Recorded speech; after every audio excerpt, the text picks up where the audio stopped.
acá tenemos como unos tiempos. En la relación de los tiempos y los espacios se va generando una subjetividad. Entonces vamos a hablar de tiempos duraderos. ¿Cuándo son como tiempos duraderos? Formas de entender ese espacio. Los tiempos duraderos son los que uno ve en algunas localidades, en algunos lugares, que son los tiempos como que no pasan, como que se quedan estáticos, parecido a lo que narraba García Márquez en algunas de sus obras. Cuando llega la siesta, por ejemplo, del martes, el tiempo se detiene, el tiempo no pasa. O cuando uno ve, casi que uno se lo imagina, yo me lo represento, cuando hablo de tiempo, yo me lo represento como esos municipios, corregimientos, donde no falta, sino que pasa una cosa de pajas y volando, porque eso no pasa como nada más. Ustedes lo ven, me imagino que ustedes a veces van a alguna parte y sienten que no pasó el tiempo. ¿Por qué? Eso acá, yo hace 10 años estoy igualito, la misma gente, como hay comprimido el pasado, el presente y el futuro. Entonces son tiempos duraderos, es decir, aquellos en los que parece que no corriera ese tiempo. Entonces son en esos lugares como más lo que llamamos ahorita los espacios opacos, que no están tan conectados a esa velocidad de lo global, que viven más sus propias relaciones, por decirlo así. Hay unos tiempos que son engañosos también, lo que yo te decía de que a veces le parece a uno que no pasa nada, pero lo engaña, pero sí pueden estar pasando cosas. Lo que pasa es que hay que escudriñar un poco más lo que está pasando ya no en el espacio público, sino en el espacio de lo privado, en los espacios del mar de lo íntimo. Y un ejemplo a nivel geopolítico con esos tiempos engañosos es con las sociedades islámicas, donde Occidente se había hecho la idea de que en el Islam no pasaba nada, que eso era como una cosa allá quieta. Llegan las revoluciones, por ejemplo, como las primaveras árabes y varios, y cambian totalmente de un momento a otro, todo se cambió. Ya lo que era antes no es ahora. Estaba engañándose, estaba como cocinando algo. Y una vez se siente, también acá en las ciudades eso, esa cuestión como esa tensión que uno cuando va sintiendo. En Medellín lo vivíamos después de la supuesta reinserción de los paramilitares. Cuando no pasaba nada, pero todo el mundo sabía que se estaba cocinando algo hasta que se iba a explotar. Son como esos tiempos engañosos, en que uno sabe que, pues que aparentemente no está pasando nada, pero sí está pasando algo por debajo, que está como preparándose algo. Sí.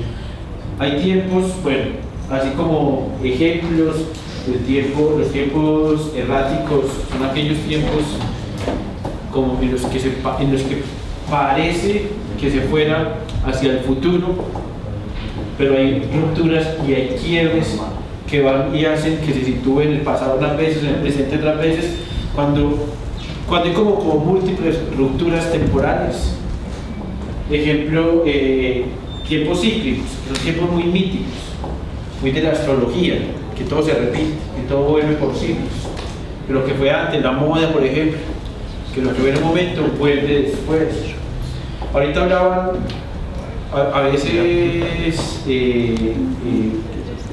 digamos que el desconocimiento, hay un dicho, que el pueblo que no conoce su historia está condenado a repetirlo, lo cual no es, digamos, también digamos que esconde ciertas cosas, porque no es tan así pues, realmente.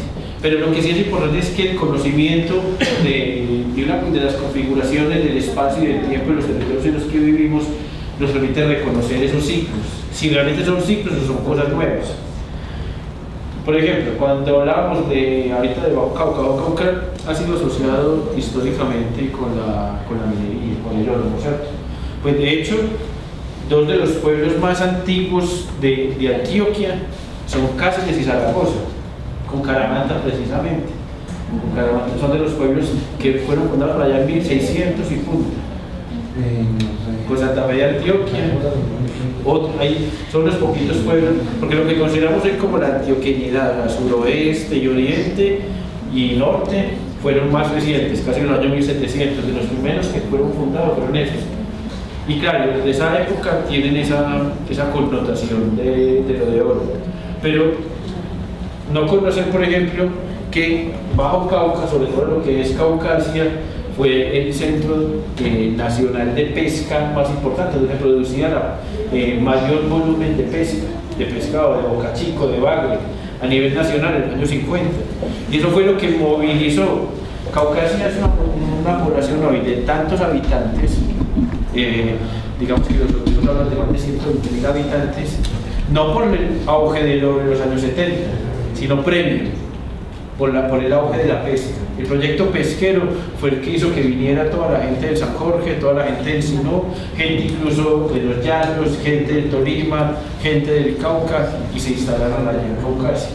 Y hoy por hoy se desconoce completamente eso. Nadie habla de la pesca, sino que todo el mundo lo entiende como producto, Caucasia como producto de la minería, y de la minería ilegal sobre todo. Tiempos retardados, tiempos como que nunca llegan. Como que ya va a llegar, ya va a llegar la paz, ya va a llegar la paz a esta ciudad.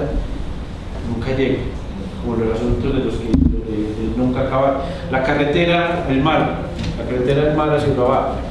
Ustedes leen los archivos del gobernador en 1905 y es lo mismo que lo que salió diciendo Fajardo esta semana.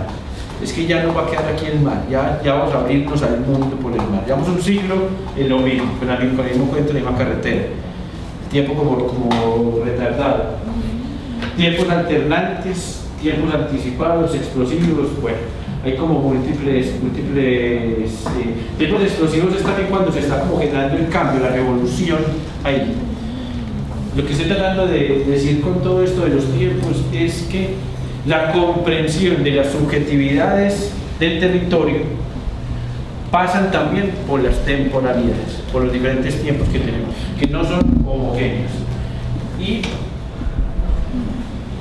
aquí decíamos, este lado de acá es lo que teníamos en la otra diapositiva, ¿cierto? Las prácticas materiales, es decir, el espacio de la experiencia, el espacio de la percepción y el espacio de la imaginación. Y como claves para analizar esos cuatro asuntos, ya decíamos, la accesibilidad al distanciamiento. Las carreteras nos acercan, pero también nos alejan.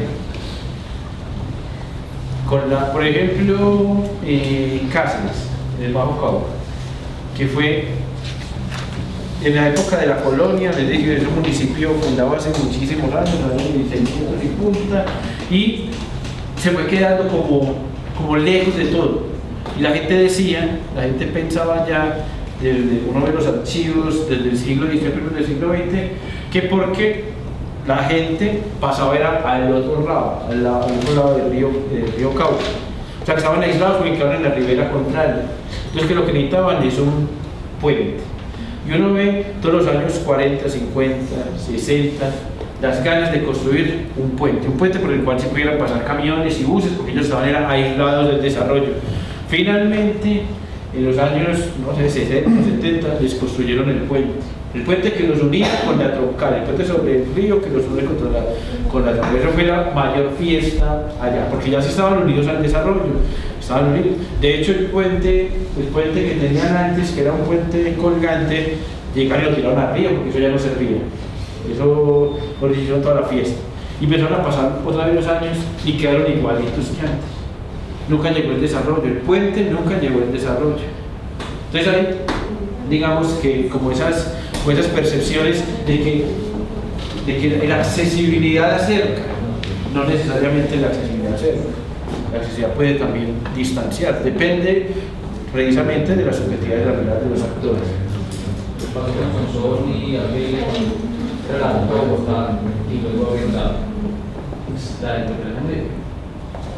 Se abrieron la Medellín, Bogotá, la normal. Ahí la tienen. Entonces, también cómo cambió con la Medellín, Bogotá, cómo cambió todo el eje de industrialización del Oriente y cómo todas las empresas del Oriente se han ido pues poniendo en la Medellín, Bogotá, o en la que comunica al aeropuerto.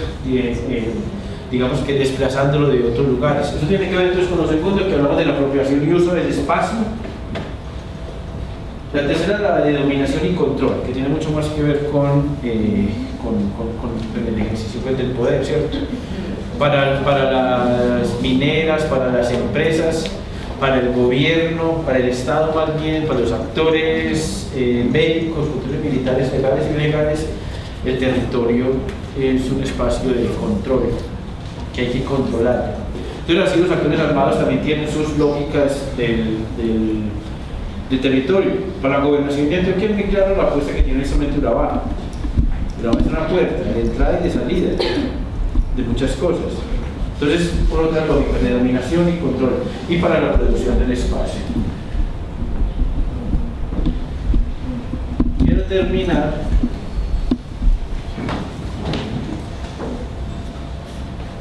hay que terminar. Es que lo que estamos hablando acá, lo que hemos tratado hoy de hablar y de sembrar como en ustedes, como esa semillita, para que ustedes la exploten de alguna manera, esto, bueno, eso de las subjetividades, con lo del territorio, es conocer el territorio de maneras diferenciadas, porque no es un territorio, son múltiples territorios en los cuales se sobreponen territorialidades, subjetividades, percepciones, producciones, etc. Ya se puede problematizar y ahí se puede, en la medida que lo problematizamos, lo podemos representar de otras maneras también, representar en lo audiovisual. Pero que además, eso es una actitud que podemos denominar inteligencia territorial. Ustedes pueden ver en el módulo y en la plataforma algunos videos de lo que estamos considerando la inteligencia territorial. La inteligencia territorial es una propuesta de comprensión del territorio en la cual se valora de manera muy relevante el conocimiento de los actores locales para la solución de los problemas del territorio, donde se generan diálogos en diferentes escalas entre diferentes actores, y que entonces es entendiendo, que se necesita un entendimiento del territorio entendido como un sistema donde hay unas tensiones entre el objetivo y lo subjetivo, entre el espacio y el tiempo, pero que finalmente, ¿qué nos da como resultado? Es la formación ciudadana, la formación política, si lo quieren denominar así. Es entender la responsabilidad que estamos formando en ciudadanía. No en el sentido de formación que el otro va a recibir pasivamente lo que yo estoy dando, pero sí estamos incidiendo ahí. Sino que en la medida que somos ciudadanos del lugar, somos ciudadanos del mundo, tal como decía Milton Santos, un geógrafo que les hablé. Solamente recomendarles este documental, un documental que se llama Encuentro con Milton Santos. Siempre digo que no voy a hablar tanto, que va a ser más participativo, pero terminamos hablando casi todo. Bueno, listo.